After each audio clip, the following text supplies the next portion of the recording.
legacy of heavy metal. They fucking are. Let's do it, Slayer!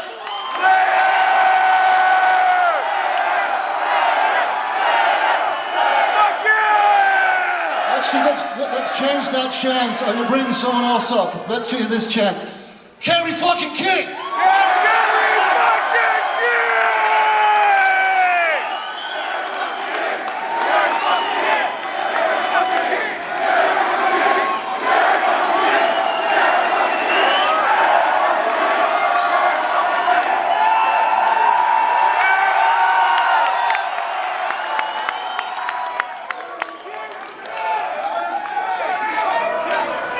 My friends, I have my notes on my iPhone. So I gotta open this bitch up. I wanted to say thanks to family and friends, but we are expected to be here. Wish it could have been under better circumstances. All you fans, thanks a lot for showing up. It means a lot. And we got a lot of history in this joint. You know, me and Jeff got banned from this place for at least 20 years. So it's kind of ironic that we're having this here, and I think it's really cool. I haven't been in this building for a long time, but I got a lot of great memories here. I'm sure a lot of you guys share those with me. Y'all have got fun stories to tell because it's a celebration, right? Yeah! You know, some of you guys probably know these stories, and I'm going to tell them anyway because not everybody knows them. And there's some I know you don't know, but we're going to have some fun with it.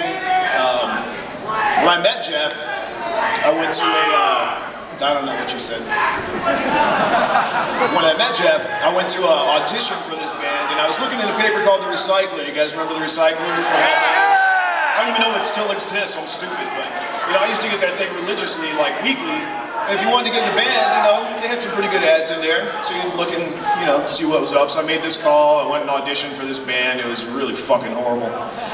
And the good thing about it was Jeff worked in the lobby. Not lobby, the desk where you walk in, whatever the fuck it's called. And I saw him on the way in, I'm like, hey dude, what's up? You know, talked for a second, I went in, played with these dudes that were clearly way too old for me and making up just horrible stuff. So I come out, and Jeff's playing guitar.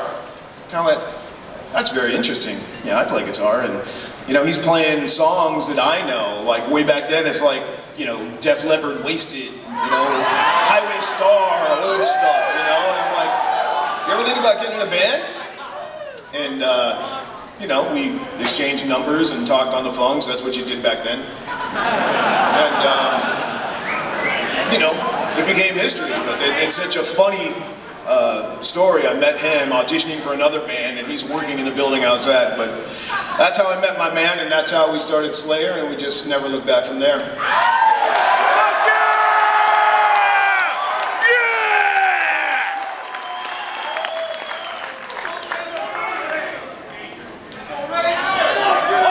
I gotta tell you, unlike myself, Jeff Hanneman hated Jägermeister.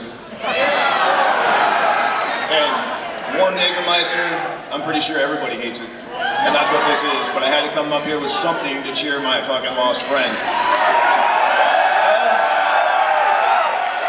My next story, I don't know if you guys may or may not know this, but Jeff didn't drive.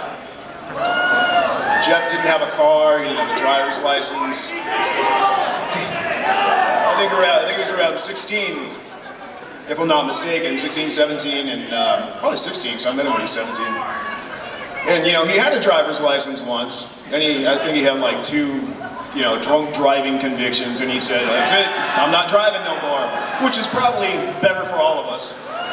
But because of that, I used to go pick him up for rehearsal. You know, we'd practice in Tom's garage, and he lived in North Long Beach, so it was like, I don't know, 10 miles to pick him up, but 10 miles in 1981 was a long fucking ways. You know, you think about it now, it's like, oh man, that's nothing, but back then, that takes up some of your day. So we would do that every day. You know, we were in school, well, Jeff quit school, but I was in school. Tom was probably working, and I'd just go pick up Jeff, and we'd hang out in Tom's garage and make up stuff. You know, I'd play drums, he'd play riffs. He'd play riffs, I'd play drums, or did I say the vice versa, whatever. And that's how we made up. To this day, like, we've been rehearsing Jesus Saves, And it was either I must have been playing the riff because I wrote that song, and Jeff made up the drum part for it, sitting behind Dave's kit. And I would have to drive him home, or Tom would drive him home. But that being said, we used to go to all the mom and pop record stores, because back then that's pretty much how you got new music. There was no means of the internet, obviously. So if you wanted to get something, you pretty much had to take. Well, I'm sorry, is this your story or my story? Shut the fuck up, asshole! Can I start again? Yeah! Thanks. So we're at the mom and pop stores, and there was no way to know if you got something new. I mean, we would spend $20 and roll the dice on something good, something great, something completely shitty. But I can't remember if he bought it or I bought it. We got the first Merciful Fate EP. And that was a gem, that's why you did that. You didn't care if you lost $20 and you got something good, because you had to do that to find out what kind of great bands there were. And about that time, Jeff was getting into punk, big time. And I didn't understand it, because I was more of a, Ronnie James Dio, Rob Halford kind of.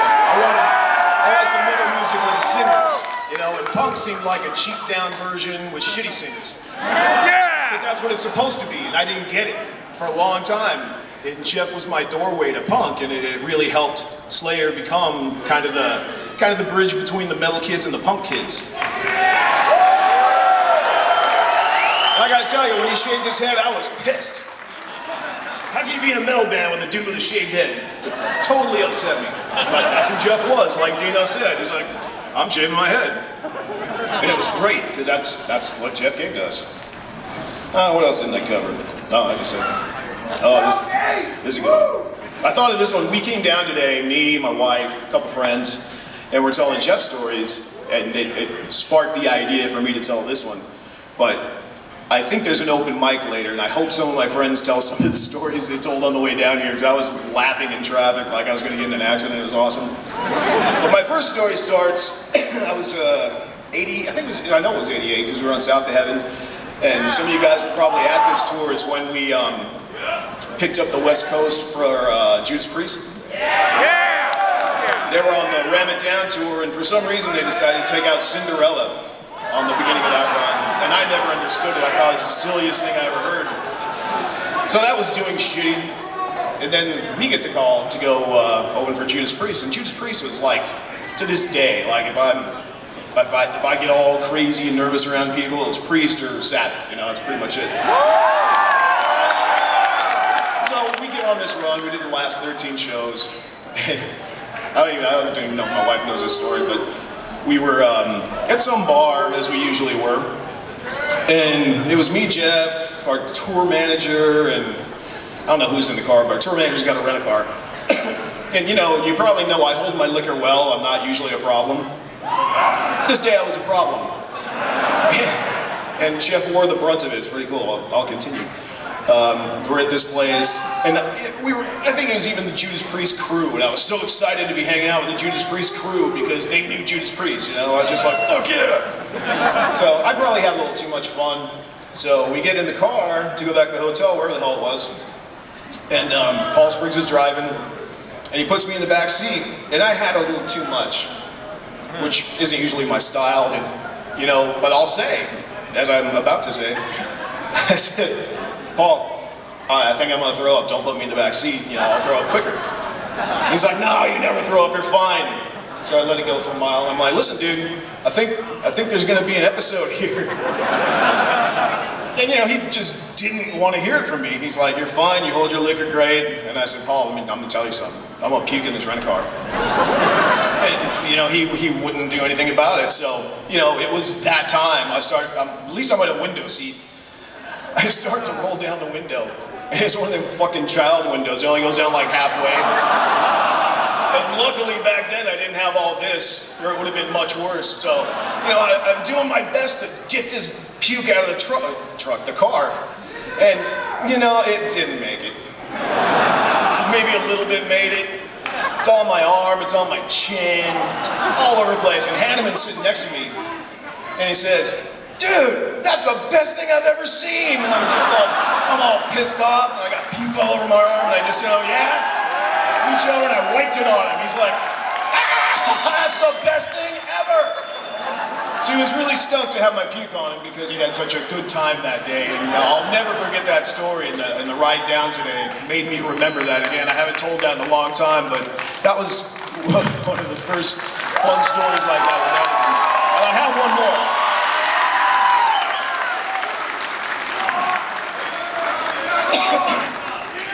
I have one more. This one's really good. We were in, and let me preface this and say, I'm sorry, Rick Sales, but this is about you. Rick Sales is our manager. He has been since 1986. I love Rick. And this is nothing against Rick. This is just a fun story I have from, I think we were in Britain, and we're all at this dinner after a show we did in England, London, probably somewhere.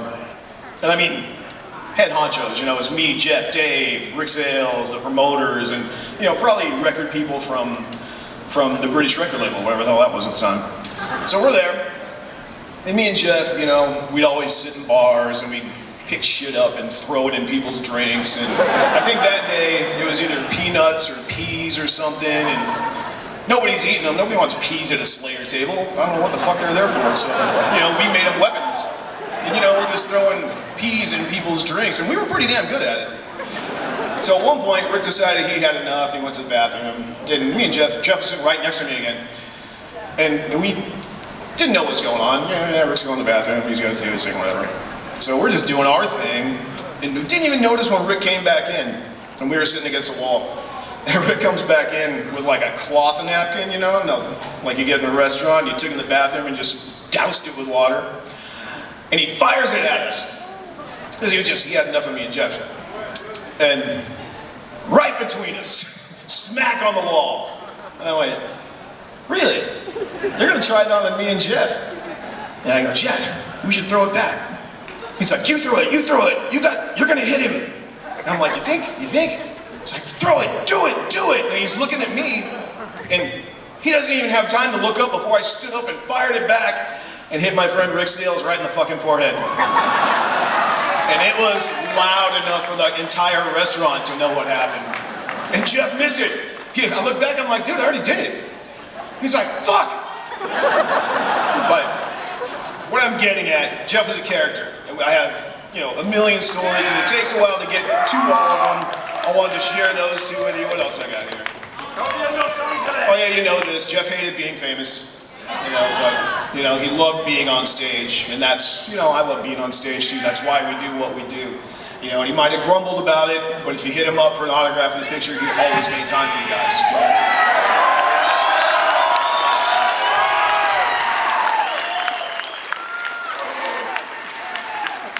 And I'll leave you with my stories. You know, we're here. Thanks for coming again. I sound like Tom. It's a very sad end to a great story. Remember my brother well.